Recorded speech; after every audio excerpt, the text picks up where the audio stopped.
What's the meaning of bucket?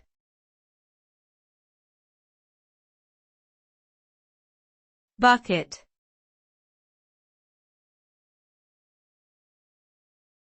Bucket.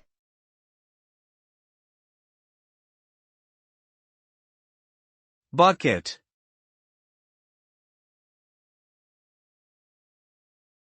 Bucket.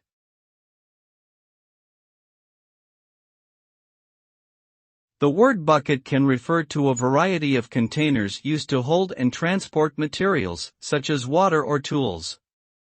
The term is commonly associated with a cylindrical vessel made of metal or plastic, but can also be used to describe other shapes and materials.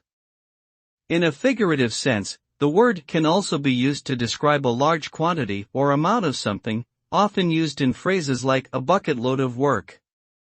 Overall, the meaning of bucket is context dependent, but generally refers to a container or large quantity of something.